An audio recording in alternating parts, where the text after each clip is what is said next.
bakit hanggang ngayon ay binabagabag pa rin ako ng panaginip na yun. Paparating na ang tagapagligtas ng Encantadia. Bit-bit niya ang armas na gaya ng armas ng Danaya na balang araw magpapabagsak sa iyo, Metena.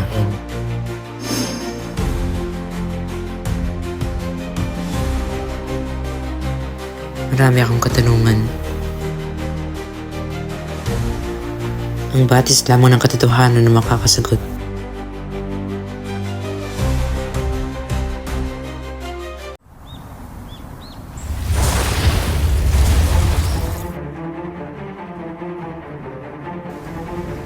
Batis ng katotohanan.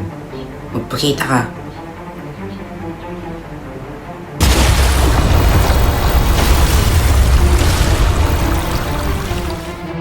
Abisala rin na Metena. Ano ang iyong katanungan at aking kibigyan ng kasagutan. Batis ng katotohanan. Hanggang ngayon ay binabagabag pa rin ako ng aking panaginip. Anong ibig sabihin nito?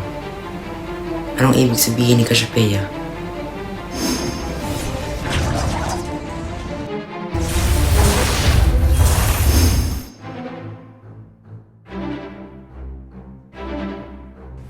Sabihin mo sa akin, batis ng katotohanan. Sino ang pinakamakapangyarihan sa buong Encantadia? Ang pinakamakapangyarihan sa buong Encantadia ay walang iba kundi ikaw, Reyna Metena.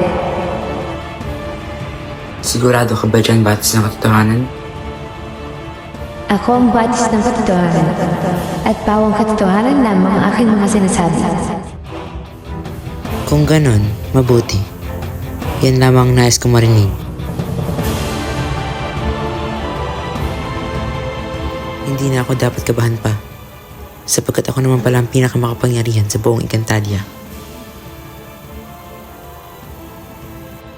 Avisala Eshma Batis.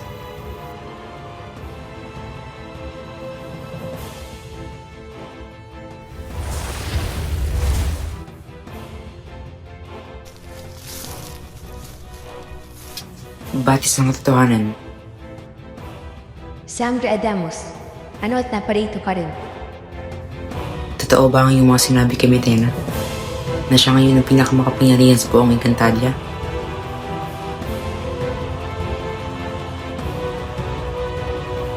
Anong ibig mong sabihin? Siyang tunay Sangre Adamos, sapagkat si Sangre Tero ay wala ngayon sa Encantadia.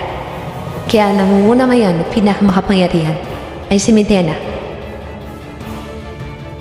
Ngunit kung sakaling mang bumalik si Tero, siya na ulit ang pinakamakapangyarihan, tama ba? Tama, Sangre Adamos.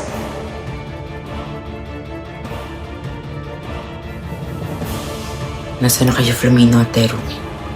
Kailangan na kayo ng Encantadia.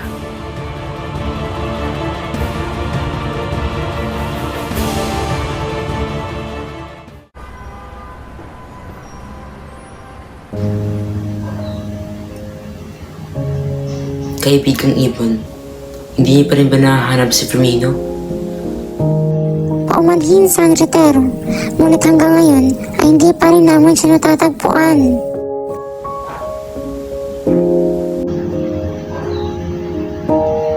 Di bale, sabihan niyo na lang ako kung meron na kayong balita sa kanya. Masusunod sa Angretero. Nasaan ka na ba, Firmino?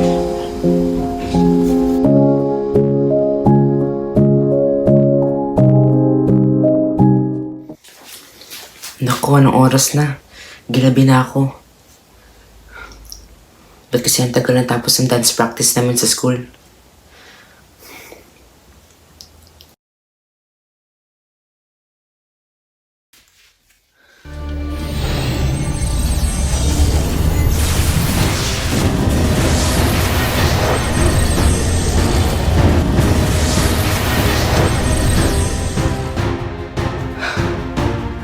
Ano nangyari sa akin? Pakiramdam ko, lakas-lakas ko.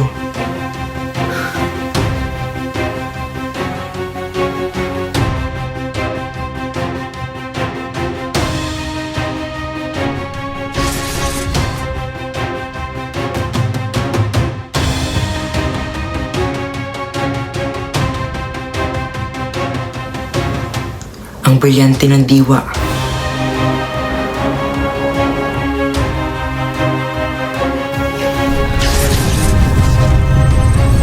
Nararamdaman na aking brilyante na nasa paligid lang ang brilyante ng diwa. Tumigil ka. Hold that to. Ibigay mo sa akin ang bag mo. Kuya, wag po.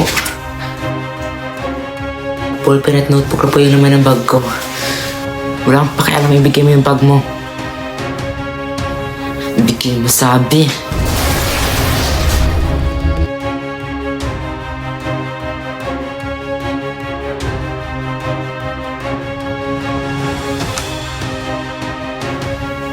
Kuya, okay ka lang?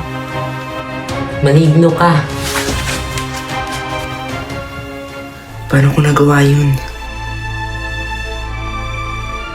May powers ba ako?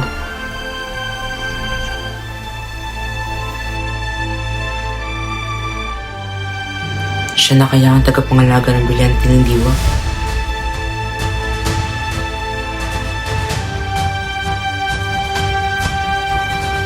Sheda! Sandali lamang nilalang. Ikaw na kaya ang kalimang tagapangalaga? Marahil ikaw na nga. Ikaw na ang pinili ng brilyante ng diwa. Brilyante ng diwa. Pinagsasabi mo. Ibuka mo ang iyong palad at may lalabas na brilyante sa iyong kamay.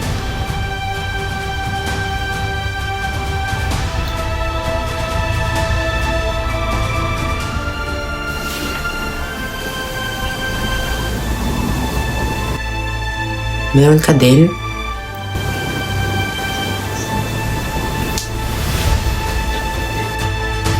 Ngunit bakit ikaw?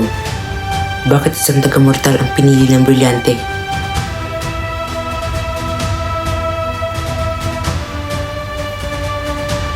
Ako'y labis na naguguluhan. Batid ko naguguluhan ka rin. Kaya halika, ipapaliwanag ko sa iyo ang lahat.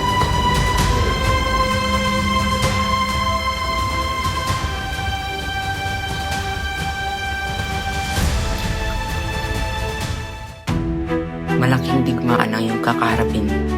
Digmaan? Kaya kailangan mo na maging handa nila lang. Bakit ang isang gaya ko napili ng brilyante ng diwa?